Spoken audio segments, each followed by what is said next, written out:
Welcome to Flames of Freedom Revealed, brought to you by Lance Tolan Entertainment. I'm Richard Stone, your host and co-creator of the historical drama Flames of Freedom. In these bonus episodes accompanying our dramatic stories, we explore the historical roots of the Jewish quest for liberty with world-renowned scholars, authors, and historians. We'll delve into the background of the characters in our story who were escaping from the cruel inequities of the Portuguese Inquisition, murderous pogroms in Eastern Europe, and virulent anti-Semitism. Why were they willing to risk their lives to sail across the Atlantic Ocean to settle in the untamed wilderness of the new American colony of Georgia, founded by James Oglethorpe, but with no assurances that they'd even be allowed to come ashore? Today on Flames of Freedom Revealed, we continue our conversation with Michael Thurmond, the Chief Executive Officer of DeKalb County, Georgia. He's the author of James Oglethorpe, Father of Georgia, Freedom, Georgia's Anti-Slavery Heritage, 1733 to 1865, and A Story Untold, Black Men and Women in Athens History. Thurmond has previously served in the Georgia legislature as the Director of Georgia's Division of Family and Children's Services, Georgia Labor Commissioner, and as Superintendent of DeKalb Schools. In 1997, he became a distinguished lecturer at the University of Georgia's Carl Vinson Institute of Government. Michael Thurmond, it's a pleasure to have you back on Flames of Freedom Revealed. So Oglethorpe founds the colony. There's a prohibition against owning slaves, yet literally up the road in South Carolina, there's a vibrant slave trade going on. And this set up a tremendous tension, I think, within the Georgia colony, as there was a kind of a growing voice of people saying, hey, we should own slaves too. Look, we don't have the same economic advantage. And Oglethorpe resisted it really right up until his leaving. It was only after he left that the trustees finally threw up their hands and gave in. Tell us a little bit about the dynamics politically of what was going on and how Oglethorpe resisted a lot of pressure from a number of people moving into the colony to allow slavery to come to the colony. Oglethorpe was also a very astute politician. And so part of the narrative that he promoted and the trustees in order to get support from King George and Parliament was that England needed a buffer colony between British-controlled South Carolina and Spanish-controlled Florida, because Florida for decades had been trying to undermine and destabilize the majority Black South Carolina colony. And so part of at least the public narrative that Oglethorpe projected was that we need a slave-free colony as a buffer colony to protect, to some people would argue, slavery in South Carolina. Eventually, though, and that's part of the reason there's been a prevailing narrative that even though slavery was prohibited in Georgia, the prohibition lacked concern for enslaved Black people. But very quickly, Oglethorpe's evolution takes him from that argument, buffer colony, to expressing concern for Black people in Africa. I think it was in 1739, January, the first recorded statement where he states unequivocally that slavery would harm free people in Africa and that slavery should not be legalized in Georgia. So in the historical debates about Oglethorpe, whether he was anti-slavery or whether just maybe it was a convenience for him or not, and some have said, oh, he was a hypocrite. You know, here he once used to be involved with the slave trade, and now he's suddenly gone over to the other side. Tell us a little more about you've learned in your research about him, and just what you were talking about is that there was a shift in an understanding about this for him. He was not a perfect human being, but his perspective was evolving. Because as I understood it, initially he thought, well, we don't want to have slaves there because we don't want these people who are coming over, who are poor from England, to suddenly rely on other people for their labor. We want them to work hard and to earn their way, not to have someone else do their work for them. But that shifted for him, correct? Correct. It's an evolution. Oglethorpe, before he became an abolitionist, he became anti-slavery. One of the key points in understanding this arc and the evolution, and even my book, is to recognize that we, in a contemporary way, use the term anti-slavery and abolitionism interchangeably, but they represent and are two very distinct moral and political positions. A person could be anti-slavery and not support abolitionism, i.e., the Christianization of enslaved blacks was an anti-slavery strategy, but Thomas Bray, I've not been able to find, ever argued for the abolition of slavery. He argued that black people should have access to these teachings and potentially access to the throne of grace. So Oglethorpe evolves from this awareness that I should be concerned about the plights, not just of poor British subjects, but also poor enslaved black people. A slave-free Georgia, a prohibition of slavery in Georgia, was an anti-slavery strategy. In and of itself, it did not advocate or support the idea of abolition. That evolves over 140 years to become an abolitionist strategy. This book, I try in my research to look at prehistory and give it as much credence as we often do history. In terms of events, we often look at the result. As we should, we celebrate Martin Luther King for being the titular head of the modern civil rights movement. We don't spend a lot of time focused on the often failed efforts by black people and their allies in the decades, whether it was the 40s, the 30s, the 20s, the teens, that led up to what we know as the modern civil rights movement. Oglethorpe breathed life in what became the abolitionist movement. And to be anti-slavery, frankly, was more revolutionary than being an abolitionist 60 years later, just because of the evolution of thought and ideas. To consider black people as being a human being was a revolutionary idea in the early 18th century. Interesting. So this whole Georgia colony was a remarkable experiment, both in really starting new ideas that weren't really around in the wider society at the time. It was a welfare experiment, the idea of creating a place for poor people to be able to thrive and exist. There were a number of economic things they were experimenting with, that some of which did not work. They were going to create a thriving silk trade business that sort of never quite took off. It's almost laughable when they thought they could grow great wine on the coast of Georgia. Although we now know that in the mountains of Georgia, some people were producing some decent wines. But so there were a lot of things that went well, but a lot of things did not go well in this experiment. The colony struggled in large part during his tenure. Is that correct? That's part of the narrative. But one other thing that distinguished Georgia from the other 12 colonies was that Georgia was the only nonprofit. It was the only charitable colony. All the other colonies were for-profit ventures. So that is why Oglethorpe and the trustees adopted as their motto, non sibi sedili, Latin, not for self, but for others. They could not profit from this venture. And that created an environment where you could have more progressive, i.e. sometimes revolutionary ideas about how people would engage and treat each other in North America at that point in our history. We celebrate Georgia and we celebrate beautiful Savannah because of the architecture and the squares. I argue the most compelling part of Oglethorpe's legacy, along with urban design, are his ideas that have stood the test of time. And I'll leap forward. I often hear, and it's described as Oglethorpe's and the ideas fail. He wanted a slave-free Georgia, but obviously by 1751, slavery had been legalized, and the idea of prohibiting slavery just didn't work economically. I argue that looking further, stepping back, his idea did not fail. We live in a slave-free Georgia. We live in a slave-free America. His idea stood the test of time, and he ends up on the right side of history. And those who argued for enslavement and invested in enslaving millions of people, they failed.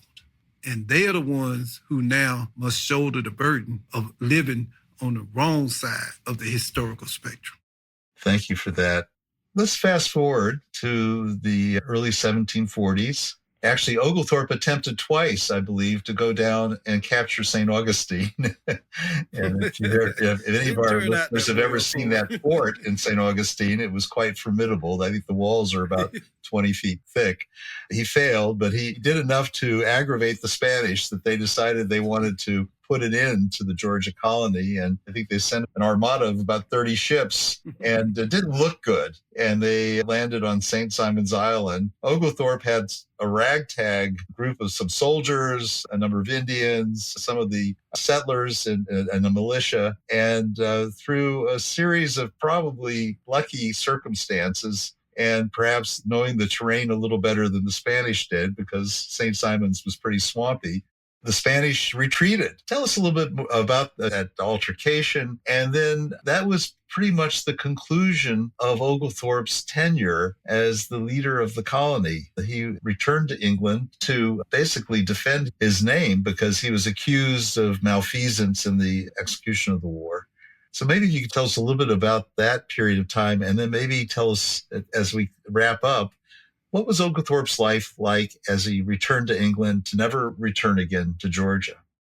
Another key element of Oglethorpe's philosophy and advocacy, he was the first, maybe only British leader who publicly argued that enslaved Black people would actually fight for their freedom, that given the opportunity, they would ally themselves with the enemies of their enslavers and fight for their freedom and the freedom of other enslaved people. Part of the pro-slavery narrative was that Black people were docile, cowardly, and in most instances actually preferred to be enslaved as opposed to freedom. Oglethorpe would hear none of that. The irony of it is he goes to St. Augustine, and maybe unbeknownst to him, there's a fort, Fort Mose, north of St. Augustine. And these formerly self-emancipated Black men have allied themselves with the Spanish and the Seminoles and play a key role in defeating Oglethorpe and his invasion force. Oglethorpe never forgets that. 2 years later, he tries again. The Spanish come and try to destroy not just Georgia, but they wanted to go further, I think, up to South Carolina and gain control or strategic control of the Southeast United States. What's interesting to me, when Oglethorpe invades Florida, the Battle of Bloody Mose, that's what is known as in Spain. Of course, the Spanish were victorious. When Spain invades Georgia, Oglethorpe defeat them at Bloody Marsh. What we study in school is about the Battle of Bloody Marsh. Nothing about the Battle of Bloody Mose. Oglethorpe not just saves Georgia, I think he saves the Southeast United States by defeating the Spanish and the Black allies there at Bloody Marsh. And for his efforts, he wasn't just going to save his reputation. One of the charges against him was treason. He was going to defend his life. The pro-slavery forces who had tried to discredit him and undermine his authority had succeeded, along with some disgruntled militiamen who went to Florida, in having 19 charges against Oglethorpe. So Oglethorpe has to go home to defend not just his reputation, but also his life. Also, the Parliament had not reimbursed Oglethorpe for substantial sums of money that he had invested into the Georgia colony. So he went to save his wealth, his reputation, and his life, because a conviction for treason can be punishable by death. So the father of Georgia is literally run out of Georgia in disgrace in July 1743. So we know he was successful in defending himself, and he was done with Georgia, but he had a long life after that. Could you tell us a little bit, as we have just a few minutes left, what was Oglethorpe's life like after he returned to England? And what kinds of causes did he engage in? And how did he continue to be an influential leader? He was progressive, if I can use that term, not just as it relates to opposing chattel slavery, but he also allowed Jewish colonists to migrate to Georgia. They had been prohibited as well, but there was an outbreak of some type of fever. And it wasn't that Oglethorpe, I think, were welcome into Jewish colonists. That was this very prominent Jewish doctor on the William and Sarah that showed up in the Savannah Harbor in the midst of this malaria, a fever that had killed some 20 colonists, and the only doctor in the colonies. Oglethorpe was a practical man, too. And I always left to lift up Dr. Nunez because he said, okay, Doc, you can come, but none of the other Jewish colonists can disembark from the ship. But Dr. Nunez said, no, the only way you will get me or my services if you have to allow all of us to disembark and to come to the colony of Georgia. Oglethorpe was a practical man. He allows the doctor and the other colonists, a little more, I think about 42, to come to settle. And the doctor performs what they consider to be a miracle because Oglethorpe writes a letter and says, look, everyone who did what he told them to do is alive. Oglethorpe is so grateful. Without checking with the trustees, he allowed 14 Jewish men to purchase land in the colony. And Georgia can celebrate the fact that we have the third oldest Jewish synagogue in the nation. Oglethorpe was visionary, but also very practical. And that's much of what our story is about that we're working on our dramatic series, is about everything that led up to that fateful moment when Dr. Nunez arrives at the shores of the Savannah River and has a confrontation with Oglethorpe. Tell us a little bit about Oglethorpe's last years, about how he lived out his life and what his legacy is. Well, initially, of course, he attempts to become reelected. He wanted to go back to the House of Commons in Parliament, and he lost. He ran a second time, and he lost. He fought, we believe, in the 7 Years' War between France and England. He lived for a time in Paris. But what he became a part of a literati of England, of late 18th century England, with Samuel Johnson and James Boswell. What had not been focused on was that he became the gravitational center of a group of anti-slavery British subjects. Very early on, he became a mentor for three people in particular. One, Oladu Equiano, who became the most influential black man in 18th century England. Granville Sharp, a young white attorney, self-taught, who ultimately becomes the father of the former abolitionist movement. And Hannah More, one of the first intellectual female writers who becomes a co-founder of the former abolitionist movement. Oglethorpe becomes, again, the term patron saint. He becomes their mentor. He encourages them. He supports them. He introduces Equiano, who, if Martin Luther King was the most influential black man in the 20th century in America, if Frederick Douglass was the most influential black man in the 19th century, Equiano was the most influential black man in the 18th century in the Atlantic world. Oglethorpe becomes an advisor to him, and he introduces Equiano to Granville Sharp, the person who becomes the father of the former abolitionist movement. He has a really powerful legacy, and his influence continues to this day. Absolutely. I believe that he is one of the most consequential and influential thought leaders, visionaries of North America. We think of, in a narrow sense, the founding fathers of Jefferson and, of course, General Washington and Benjamin Franklin. But a founding father of North America, which would have been British colonial America, William Penn, who we know a lot about, John Smith in Virginia, who we know a lot about, James Oglethorpe is second to none. He saw a world where people of different races, religions, colors, and creeds were human beings. And you know, history is replete. The first step to annihilation and even the Holocaust, you have to dehumanize people. It's the dehumanization of people. It's what Hitler attempted to do. It's what all dictators attempt to do. When you dehumanize a person, then you can perpetrate all type of atrocities. Oglethorpe was the first humanist to lift up all of us as being members of the human family. He was a friend, not just of the oppressed Negro, but he was a friend of oppressed people of all races, colors, and creeds. Well, Michael, I think we have reached the end of our time. I want to really appreciate you taking your afternoon to speak with us. It's been illuminating, and I think our listeners will walk away with a whole new perspective, not only about Oglethorpe, but about this era of history that is so fundamental and crucial to our history as Georgians and as Americans. So I want to thank you again for being with us today. I'm honored and delighted to be here. As Georgians, we are better than who we think we are. Thank you so much. Thank you. Thank you for listening to Flames of Freedom Revealed, hosted by Richard Stone and produced and directed by Mark Simon. Our executive producer is Lance Tolan. Original music by Dave Wilson at Q-Tone Productions.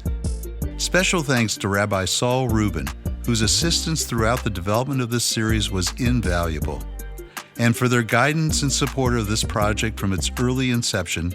Additional thanks to Rabbi Robert Haas of Congregation Mikveh Israel in Savannah, Georgia, Rabbi Rachel Bregman of Temple Beth Tefillah in Brunswick, Georgia, Rabbi Shalom Morris of Beavis Mark Synagogue in London, England, and Lord Peter Levine of London City, England, and the Jewish Heritage Alliance for their support. This has been a production of Lance Tolan Entertainment, copyright 2024. To learn more about the story and the scholars on the Flames of Freedom Revealed interviews, join the conversation on Facebook at Flames of Freedom or visit flamesoffreedom.net. If you like this podcast, please recommend it on your listening platform and to your friends and colleagues. On behalf of our entire creative and production team, this is Richard Stone. Thank you for listening. Until next time.